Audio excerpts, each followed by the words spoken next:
Behind all world-changing initiatives, there's always a story. Storytelling is the bedrock of democracy. You can show people that the world is really a good place. We have to continue to always use our microphone to stand for things that we believe in. When we think about purpose-driven content, let's think about what is delicious first. We need to see more perspectives on our screen. We need to hear more voices. To see the good that we're trying to do and the change that we're trying to make. The impact of this moment will be felt across the world.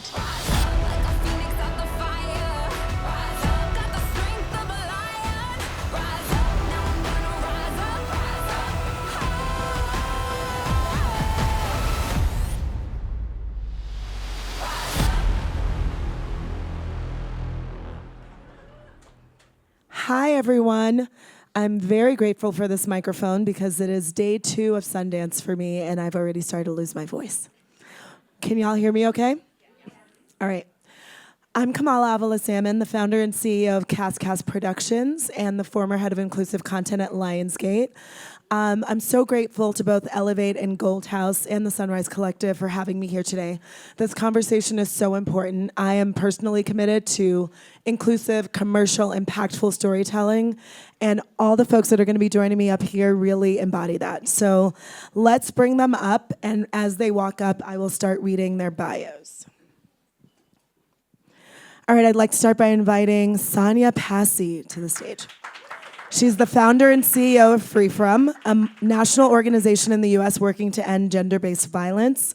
FreeFrom has directly served 30,000 survivors of gender-based violence and impacted 12 million more through policy change. She's also the co-founder of Chani, a popular astrology app with over 2.5 million users, a Forbes 30 Under 30 honoree, a renowned advocate, entrepreneur, and current Elevate Prize winner. Welcome.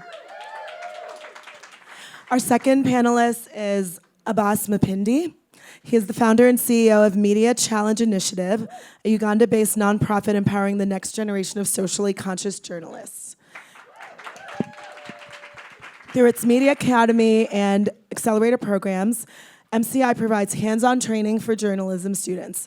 He is also an Obama Foundation leader and a current Elevate Prize winner as well. Welcome. Next up, we have Dave Liu. Dave is the executive producer of DiDi, a Wall Street, Silicon Valley, and Hollywood vet. Through lucrative media, he champions Asian American-led films, including DiDi, a Sundance winner, Every Day After, Oscar qualified, and this year has Bunny Lover premiering here at Sundance. And last but not least, we have Abdullah Saeed. Abdullah is a Pakistani-American writer, producer, and actor. He's also the creator and executive producer of Deli Boys, debuting on Hulu this spring, 2025. Known for High Maintenance and Bon Appetit, Abdullah blends comedy and cultural storytelling across scripted and unscripted, including writing and music composition. Welcome to everyone here. Thank you. All right, so that was the shortest version of their bio that is possible. They've all done so much more. So to go beyond bios, I'd like to ask each of you, tell us about one recent thing that you're working on that you feel like demonstrates your connection to today's conversation about impactful storytelling. I'm gonna start with Sonya. Sure, hi everyone. Thank you so much for having me here, and thank you to Elevate and Sunrise Collective. We just released the documentary. It's called Survivor Made. We went direct to audiences in November. It is 90 minutes about gender-based violence that is no trauma, no pain, no violence. It is just joy. And our goal with this film is it's the first of hopefully many stories we will tell that center survivors' joy and the solutions to the problem. Our goal is to get people to turn towards this issue so that they do something about it. But all of our storytelling about this issue is gratuitous violence and trauma and pain and suffering. And it always ends with the violence, and you never see what happens next. So you can stream it online, survivormadedoc.com. and it is something that your kids would enjoy too.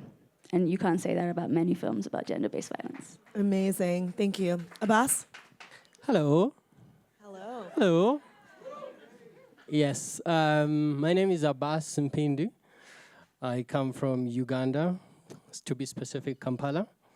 The recent project that we have embarked on that relates to the theme for today, again, thanks to the Elevate Prize, we recently launched Switch Africa, which is a youth-centered newsroom. So the idea behind it is that young journalists have the power to tell their stories and stories of their communities. And we use a solutions-oriented approach because for a long time, journalism is all about bad news. And we believe that in line with making good famous, we have started this newsroom to make good news famous. Awesome. Awesome. Thank you. Dave? Yeah. Hi, everyone. So I think a few of you know that I've executive produced and I get involved with a lot of Asian American filmmakers at inception. DiDi is, I'm really proud of that. I gotta give a shout out to another amazing director, Jing Ai-ng. Our film Forge just got accepted into South by Southwest.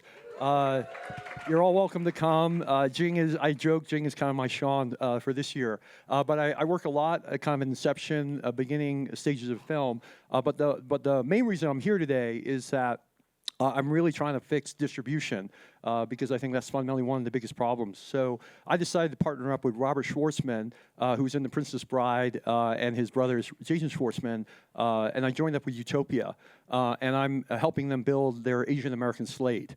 So if you have a finished film you want us to look at potential theatrical, definitely let me know. And so I'm very, very proud that Bunny Lover is our first Asian American film. We are the sales agent. We obviously have distribution as well.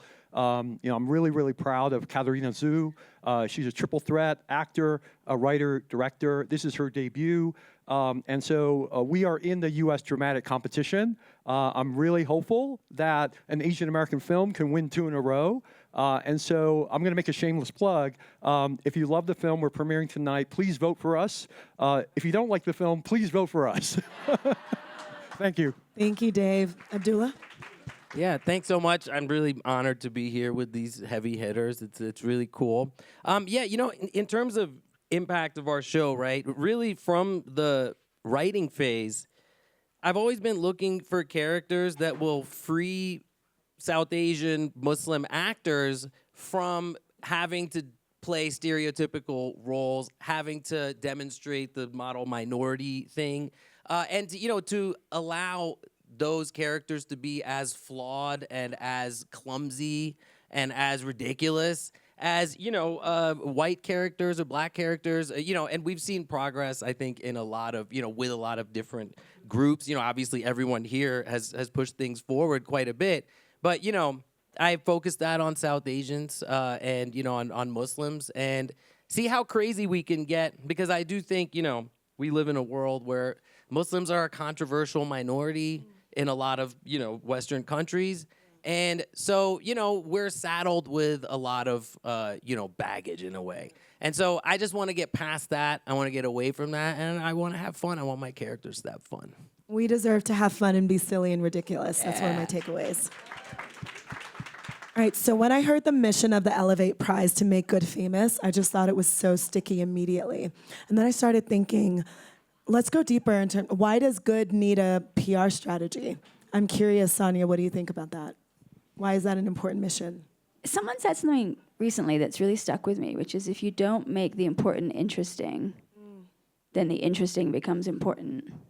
Wow, say that again. If you don't make the important interesting, then the interesting becomes important. I feel like we're living through that. We are living through that very, very deeply. And I think the reason that we need to make good famous is because we need to make the important interesting. And all of the problems that we have right now are due to very, very, very effective storytelling. Yes. That was about bad. Yes. So if we can do very, very effective storytelling that's about good, that's how we course correct. And we really need to course correct. I'm obsessed with that. Make The interesting, the important, interesting. I love that. Abaas, can you talk a little bit about what are some of the barriers that you see in your work to making good famous? I think to your first question, I really wish that good didn't need a PR because it's good. It should just be out there. So, but because, historically speaking for journalism, for a long time again, you see that when you go to school, you're taught bad news is good news. Bloodshed, scandals, trend, wars are on the top front headlines. And so the people that are doing great things, even in disasters and conflicts, are never in the spotlight. Right. And so for me, coming even from Africa or Uganda in particular, we know the infrastructure of the negative portrayal of the continent for a very long time. And what that has done to investment businesses on the continent. So to course correct, like Sonya is saying, is to say, let's provide an infrastructure now that actually shows the world the whole story. Yeah. And we're not asking for positive narratives and, not showing what's going bad, especially in certain communities like where I come from. I'm saying, let's tell the whole story, right?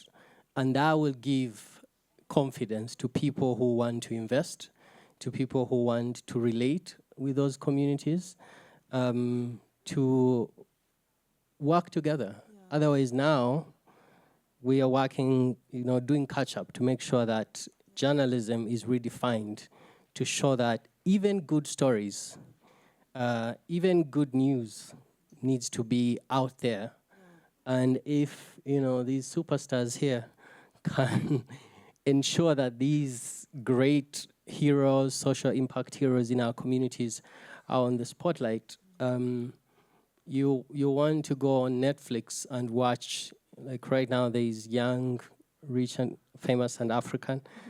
You want to go there and watch, young, probably impactful and African, right? And see who are those young African change makers. Yeah. You want to see who are those Asian change makers across the world, so that if I'm somewhere in Uganda and I can see someone in Malaysia or Indonesia, I know what they're doing and how they're fixing that challenge in their community.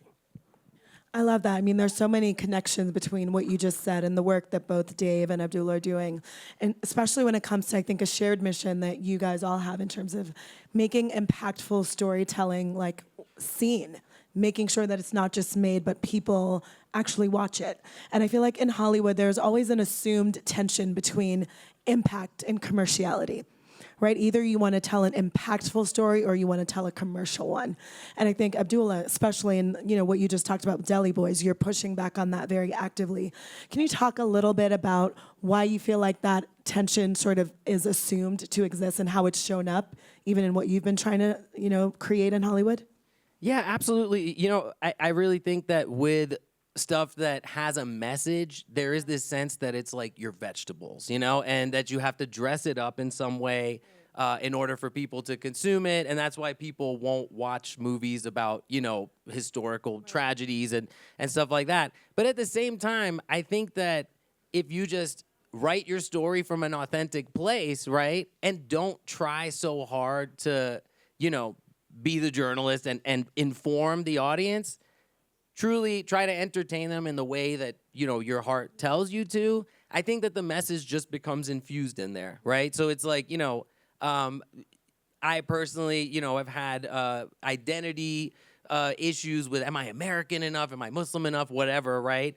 And, when I just am trying to write jokes, right? Literally put my characters in a funny situation, they react, they're in me somewhere, I'm in them somewhere, right? And just the way that they treat their life, right? It's like they know that they have money and they have American citizenship, but they also know that they're Muslim and that they're brown. And you know what I mean? Like, they express their, you know, their position in the world just naturally. And I think that not trying to force the message out and truly just trying to entertain, right, which is what I'm trying to do from the get, is how you get that there. And the audience doesn't even realize that they're coming onto your side now. You know what I mean? Right, like they're being influenced without even realizing it sometimes.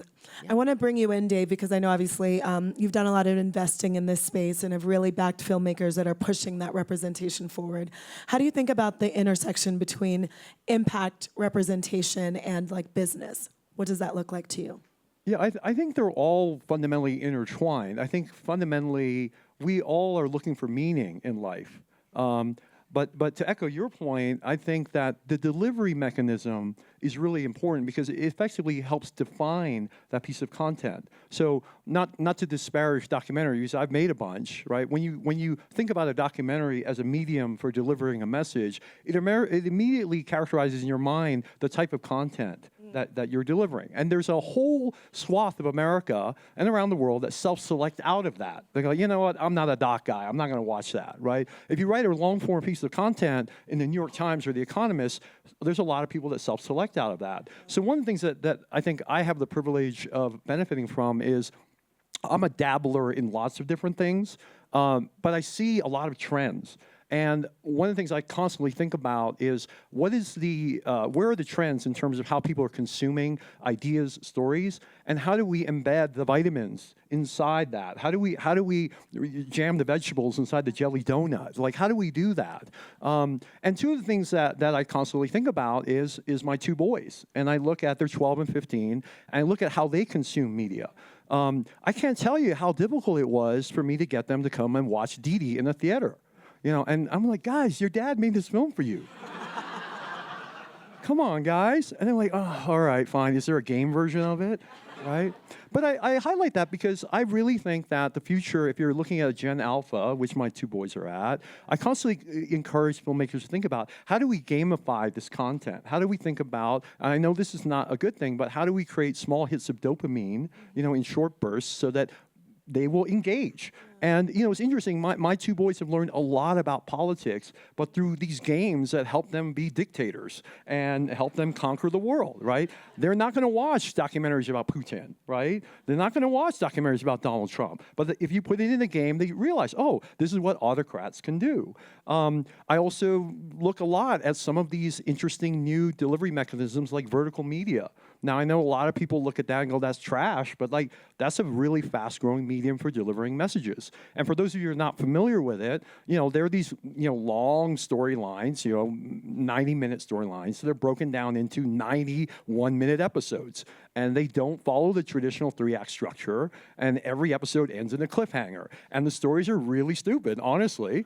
But they're really, really engaging. And this is taking over the world. And so I'm constantly looking at that going, you know what? Maybe we should think about delivering some of these stories, some of these messages through this medium that my boys are consuming. I'm already an old guy. I'm set in my ways. I love going to the theater, right? But if we continue making 90, 120-minute, you know, documentaries or films, I don't know if we're going to change the hearts and minds of young people. And so I just give that as an illustration of how I think holistically about the projects I work on. And I think about how do we get this message, you know, this vitamin or this vegetable in a medium that will get the message to the right people. Yeah. Because fundamentally, I think there's plenty of creators. I know that money is a challenge, but I fundamentally believe part of the problem is distribution. And if we can figure out how to get those stories to the right people, then the money will come. But there are so many challenges with distribution that we can talk about that everything's kind of in the logjam. And I think that's fundamentally what I'm trying to change. I love that. I mean, a lot of what you're talking about is centering the audience, all of you.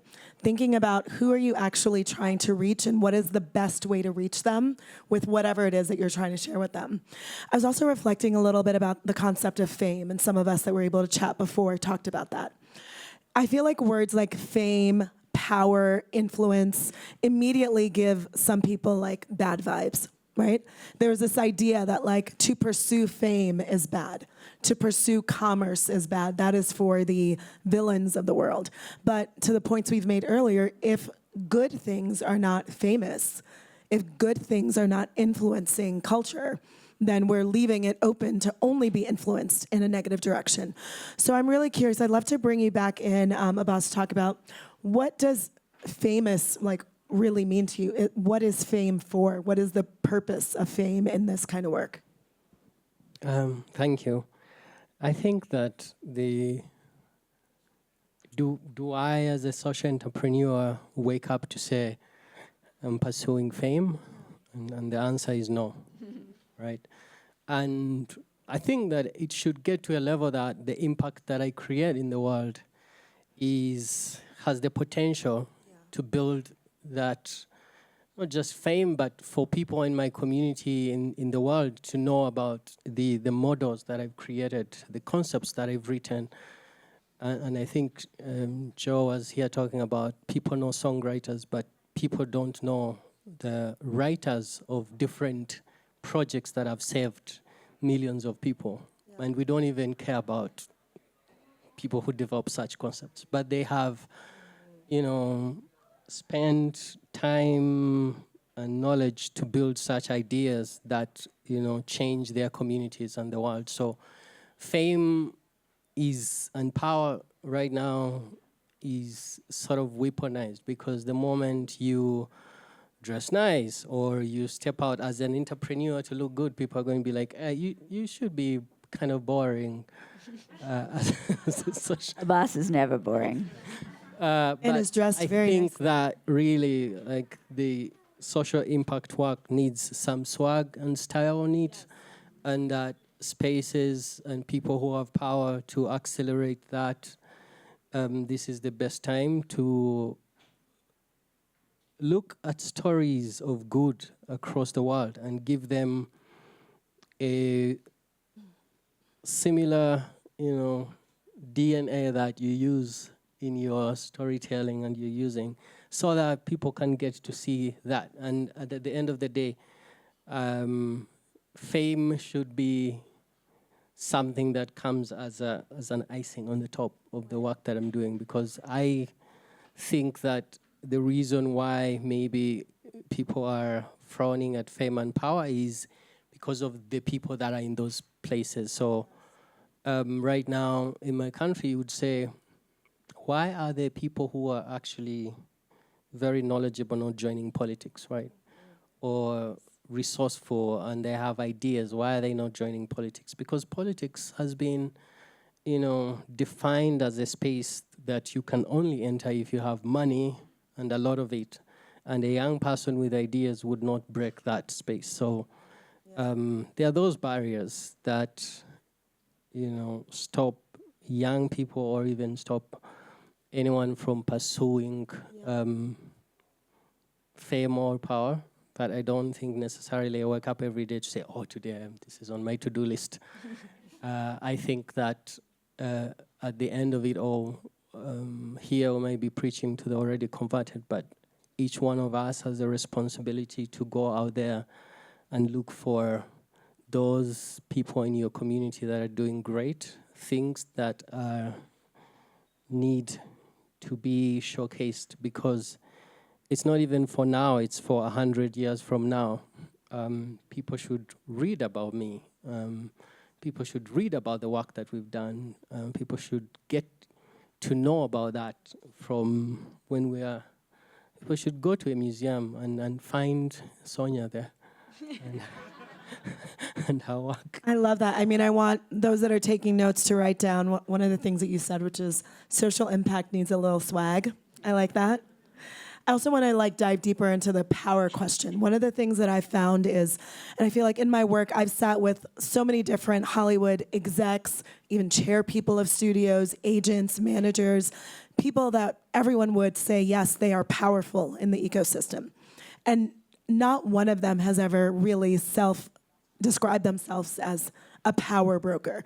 People seem very I don't have power, as if there is nobility in being powerless. And I kind of want to bring you back in, Sonya, to talk a little bit about what is the role of us having power in these conversations, not always advocating solely from a place of I'm waiting for someone to say yes to me. How do we think about and reframe the idea of people that have mission-oriented endeavors. Thinking about power in a different way and power as being a way to change things. Easy questions over. Yeah. I mean, we all have power. I think one of the earliest lessons I learned running an organization and a company was I have power. Now, I can hold that consciously or unconsciously. Right. If I hold it unconsciously, it's extremely messy. Right. If I hold it consciously, it can be productive. Yeah. And I say that as a leader, as an employer, but the truth is my employees also have power. Mm-hmm. And the world teaches us to be powerless. The world teaches us to disassociate from our power, but we can't do anything from that place. Our power is our creativity, it's our generativity, it's our productivity in a non-capitalist way. So it's really, really important that we're connected to our power. And we are at war. We are at war against the destruction of our planet. We are at war against genocide. We are at war against the control of women's bodies. We are at war against the invisibilization of trans people. We are at war. What you need in a war is power. And the other side is not afraid of holding their power and naming their power and claiming their power. So our power is our weapon. And it doesn't have to be violent, but our power is our weapon. I love that. Thank you so much. One of the other things that I've been thinking about when it comes to impact-driven storytelling, especially when you're trying to tell commercial stories that might be theatrical or might be on a streaming platform, is there is this feeling that, well, audiences don't want that. Audiences don't want to have any messages embedded in what they're consuming. There's a trend on TikTok and other places of quote unquote brain rot content. Like everything that's happening in the news is so toxic that I just want to turn my brain off. And while that is true, I also look at projects like Barbie and Get Out and Wicked that are incredibly entertaining and absolutely have quite clear messages, at least to me, in them in ways that they are subtly trying to influence people. So I'd love to bring you in, Dave, and just ask you a little bit about what do you think is really going on here when we talk about sort of what audiences want and the ability to actually embed messages and things that audiences want to consume. We kind of joked about it a little bit, like do audiences need to get more serious or do impact storytellers need to lighten up? Like what's really going on? Yeah, to echo what I said a little bit earlier, I'll tell you a quick story. So when I was an investment banker, I wanted to be an entrepreneur. And so, I always ask lots of questions. I was trying to learn from lots of people. And so I went back and talked to an ex-client of mine who became really successful and started a lot of companies. And I said, look, I want to build products. I want to learn how to create stuff. Is there anything you can teach me? And he said something to me that's always stuck with me. And he said, look, there are no bad products in the world. There's just bad distribution. And his point, at the time, I think when I talked to him, there were like 4 billion people on the planet. He said, look, you can build a back-scratching post for cats. If you can find, 100,000 people that will buy that, you got a company, right? But the key is, how do you find those 100,000 people? And so that's always really stuck with me because I do believe that all of these amazing stories that are being created, there is an audience for that. There's lots of things that I see where I go like, yeah, that's a really good story. I think someone wants to hear that. That's going to have a lot of impact. But then the key is, how do you get that signal out of the noise? Yeah. How do you get access to the gatekeepers, right, that control the distribution? And that's really, really, really hard. And so I think that part of the challenge is, how do you break that last mile? And so that's why I do stuff with Utopia, and we're trying to build an Asian American slate. But I think that part of what we need to do as a community, just to kind of echo both of my panelists' viewpoint, is that this is a fucking war, okay? Like, there's no more kumbaya. Like, if we want our stories to matter, we got to fight for it, and we got to fight for each other. And we got to think about, how do we support each other no matter what? So, like, honestly, like, I know I made that funny comment about Bunny Lover, but really, like, we got to go out and we got to buy tickets for our people's films. We got to download, we got to like. A bunch of my friends, were involved with Warrior. Warrior was a show on Netflix. It was awesome. okay? And unfortunately, you know, there wasn't enough of a groundswell, but like there was a whole movement for a while where we were, you know, upvoting it and getting it on the top of the list, right? There's a whole movement that, you know, Bing, the master, pioneered with the Gold Open, where, you know, he got a bunch of guys in a room like me and basically said, okay, how many theaters are you gonna buy? How many theaters are you gonna buy? How many are you gonna buy? And it was really effective. And so I think part of what we need to think about is how do we break that distribution, that last mile, so that we can get our stories out there that are impactful. And historically, we've had a challenge. And that's why I think a lot of impactful stories, you know, get pushed by the wayside. But then once in a while, something breaks through. But most of the time, when you look at some of the examples that you gave, there's, you know, a lot of famous people involved, a lot of powerful directors, most of whom are not people of color, and they have massive distribution behind them. And, you know, I don't know how many filmmakers are here running around town trying to sell their films right now, but like I guarantee you, there are no Asian buyers that you're meeting with, at least the senior people, okay? Most of them are Caucasian, right? And, you know, and many of them are allies, many of them want to support us, but they haven't lived through these stories. And so that's how I think we ultimately break through. We've got to work together, treat this as a war, right? And just push through. I love that. I mean, the distribution point is so key, and I think if you don't work in the industry, distribution is sort of an invisible mechanism. You feel like content just comes to you or it doesn't. But to your point, there's a very intentional, sophisticated, complex sort of ecosystem of whether or not content makes it to its intended audience. So really glad to hear about what you're doing there. And Abdullah, I'd like to bring you back in to talk a little bit about what you see as sort of like maybe the next frontier of content and where it's going, because there's a lot of conversations that I'm sure you've all been a part of this moment about this moment in Hollywood. There's a lot of fear that our stories aren't being bought anymore, our stories aren't going to be told, the DEI backlash, all of that. At the same time, there's rapid transformation when it comes to distribution and consolidation. And even with the end of Participant, there's a conversation about what does that mean for both impactful stories and stories that center representation. Is that over? And I happen to believe that it isn't. Like we're moving from maybe from an Impact 1.0 or a DEI 1.0 to a 2.0 and now a 3.0. So as Deli Boys launches, what are you expecting or what are you hoping for when it comes to sort of this next phase of impact, representation, commercial storytelling that centers us? Well, global fame for myself, first of all, of course. Amen. We support it. So, you know what's interesting about the distribution thing, right? I, by nature, just by environment, I've always had to be an early adopter of the next thing that's coming, right? So I was a print journalist. I wrote for the Philadelphia Weekly, right, many, many years ago. And a lot of print journalists were like, I don't want to write online journalism. That's crap, right? That's not like the real deal. Print had this, you know, vinyl value to it, right, at the time. And I was like, okay, screw that. Like, I'm just going to go for it because more people see your thing. I want more people to read my words, so I'll go for it. Yeah. And then, obviously, that's where the industry went. That's where my career started going, right? There was a time when I was working in documentary where people were like, YouTube it's like whack, right? It's like only if it's on TV or if it's like for real, you're seeing it in a theater, then it's for real. And I was like, well, I have the opportunity to make web docs. I'm just going to make those. And then that really worked out for me, right? So it's like, you know, when I look at now, you know, you were talking about those 1 minute things, right? And it's like, actually, you know, I've talked to a few people. I met someone who casts those, right?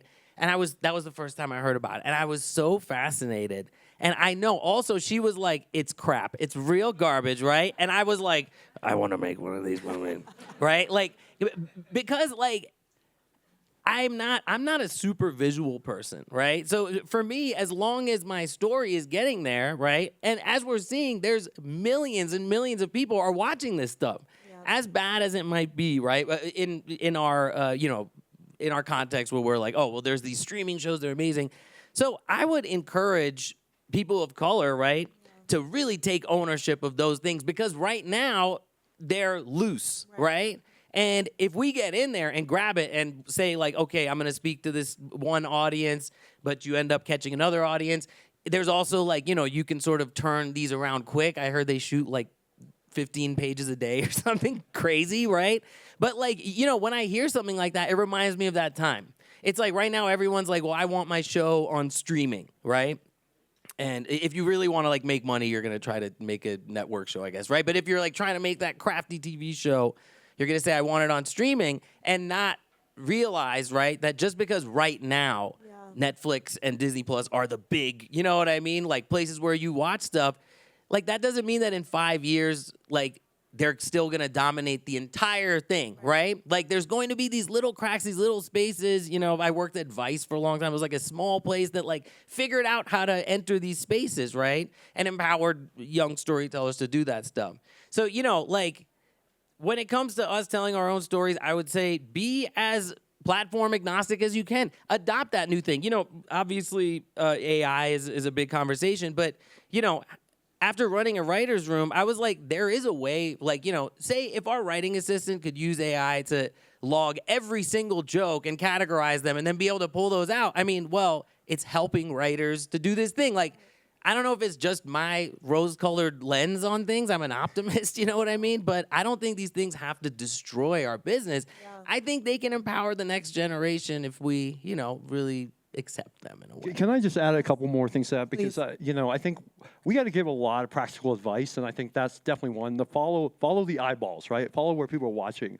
I also think that, you know, with technology, and I'm a technology optimist too, like we got to think about how do we harness technology to benefit us, lower the cost of creation, increase more content out there. But the other thing is that, you know, it sounds really basic, but, you know, follow the money, okay? And one of the things that I've noticed is that, you know, I go to a lot of meetings here, lots of conferences, and it's all foundations, you know, high net worth individuals, production companies. They're seeing budgets tighten. You know, people are lamenting. A lot of filmmakers are running around town going, man, it's so hard to raise money, right? And the reality is a lot of these rooms, people are a little bit strapped, right? They're like, yeah, I don't know, you know, I'm still waiting to recycle my capital from that last film that I funded and it hasn't sold, okay? But then there's a whole shadow conference going on at Deer Valley, the brand storytelling conference, where it's like, you know, it's the bull market, you know, of the 1980s. And these companies are flush with cash, right? And their CMOs are running around town, only over there, not here, by the way, so over at Deer Valley.